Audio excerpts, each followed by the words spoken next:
forward to Friday night, I know the spring game's not the only thing you're worried about through spring practice, but what are some things that maybe in that setting you'll want to see from your offense? Yeah, I think it's just it's a continuation of what we've been doing. And what I want to see is just consistent improvement, okay? We don't need to be perfect yet, okay? We're striving for that. But to me, it's all about right now still being part of the, going through the process.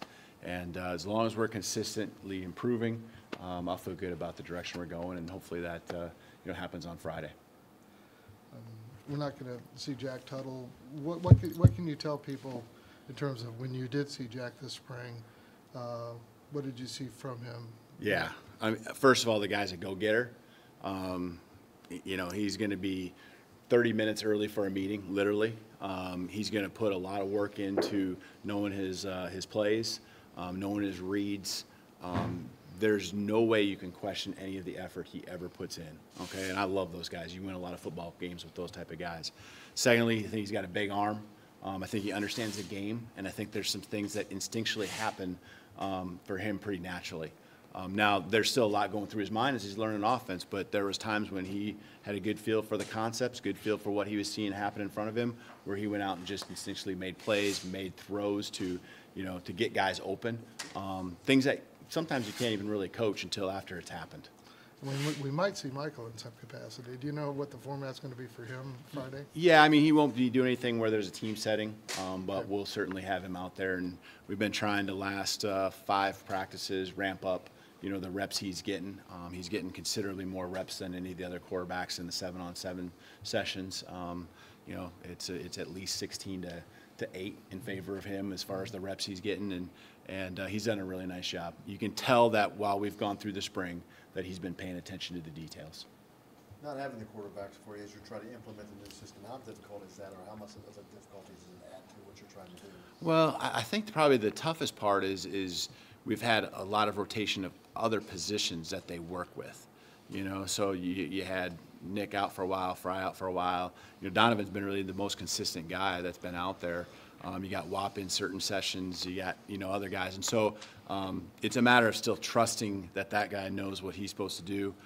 So that's probably the toughest part because I think all 3 of the quarterbacks really put everything into the mental part of it and knowing what their job is. I see them doing a really good job of tying the footwork to the concepts we're running. I thought we did a really good job of that on Saturday in our little mini scrimmage, and so I feel good about them understanding what we're trying to get done in the offense. On the back of obviously a really good freshman season, just what have you seen out of Stevie this spring? It's good. You can tell.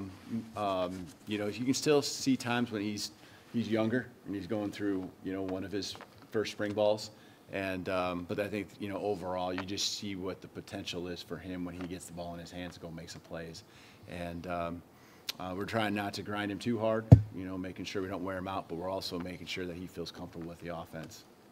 With about 2 practices left, where do you feel like your unit is as far as what they have the best grasp of, as far as concepts and things like that? And what are some things that maybe you feel like you're going to have to, go back to and maybe reacclimate them with when fall camp starts back Right. up? Well, I think right now we're getting close to having the tools available for our offense to be able to run what we want to run. Okay, it doesn't mean that we're great at it yet. Okay, but I think the guys understand that if we need to have something where we can max protect, we can do it. We can get 5 guys out. We can go empty. We got play action shots on the field. We got quick play action. So I think they understand that. They understand kind of what the capabilities are of our offensive system, and now it's just continue to refine it and understand the coaching points, the details, and be in sync and make it theirs. I think that's the big thing going into the summer for them when they're working on things on their own for them to do. And then we get a chance in the fall to reinstall it, then, and we will do it a couple times leading into games, So there'll hopefully be a lot of recall to what we've done throughout the first 13 practices. So you feel foundationally they're able to go into 7-on-7 on their own in the summer and then work on things that need to be worked on? I do. I think we've been continuing to push it on them. That's the great thing about the coaching staff that I have here. I think they have the same philosophy.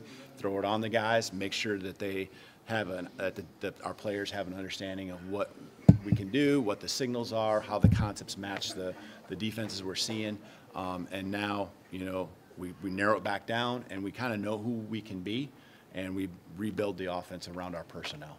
So, yeah, I feel like they got a pretty good grasp. Offensive line-wise, what have you learned about that group, and I guess what's maybe the next step for those guys Yeah, in the fall? yeah, I think we've improved in the run game especially, and our defense does a great job with their blitzes, and so they put a lot of pressure on you. And I think overall we've done a better job every day of communication, both in the run game and in our protections. And I know that they have a lot of ownership. You can tell that there's a few upperclassmen that have put a lot of time into this program, and it means a lot. And I'll certainly be riding their emotions, riding, the desires that they have to make sure we get this thing right. Big Caleb Jones has shifted kind of from left tackle to right tackle. It's a large human being. What have you seen from him developmentally this spring? Even like today, I try to put him in some spots in the screen game to where I could see if he can get out and run and move. And I thought he did a really nice job. It was our first day with a certain screen that we put in. I specifically put it in the way we did to see what he was capable of doing. And, so to me, that's part of installing the offense is find out what our guys can do. And I think he's done a really nice job. Steady improvement, from where we started early in the spring, and he's fit in nicely. I guess with Caleb, how do you maybe correlate having a guy who's such a big athletic presence with getting his IQ up to be able to use him comfortably in game situations? Yeah, I think that's for everyone. I think that's for all our guys. I think Caleb's perfectly capable, but I think that's for everyone. It's a matter of all our guys, understanding the why. Not just what we're doing, but understanding the why. Why are we doing this? Why are we doing that? So that way it makes sense when it comes to them having to make decisions when the bullets are flying, on why we're doing something. That helps them know how they should get it done. And so I think it's not just, like you're talking with Caleb, I think it's the entire, the entire offense. I think that's a big part of what we'll do and continue to educate our guys on why so they know how. How much different is this going to look Saturday For the spring Friday? game? For the spring game? We'll do we'll be pretty base in what we do. It's on TV and things like that, so we're pretty base in what we do and what we show. And we'll narrow it down considerably from what we've put in throughout the spring. But I'm sure there'll be some differences. You probably see a little under center. You see some things with different motions and so forth. But for the most part, I think we'll keep it pretty base, let our guys play, let them go out and make some plays and not have to think too much and have fun. Talk about these players that have had to rotate in and out this spring. Who have been some guys you really seen step up through practices? Yeah, you can tell who the guys are that have played a lot of snaps here. And those are the guys that continually, go out and make plays. Nick just got back out there today, and boom, all of a sudden, he's back to where he was in practice, 1 through 4. We hit a deep shot down the field. Fry, shows up, and all of a sudden he's making plays. D. Hale. You can tell the guys that have made plays. You can tell Coy Cronk's played a lot of snaps, and Simon's played a lot of snaps, and Peyton's played a lot. You can go right down the line. Those are the guys that are consistently, comfortable no matter what the verbiage is, no matter what the concepts are that we're running. You can just tell who the veterans are. And, the challenge is to try to bring up those guys that haven't played as many snaps, get them to jive and be in sync with our upperclassmen. And we still got time. And I always tell the guys, as long as we are making consistent strides forward, it's amazing what we can become at the end of August when we've gone through spring ball, their summer, and then fall camp. As long as we don't have this, okay, I'm perfectly fine with where we're at as long as we're going this direction.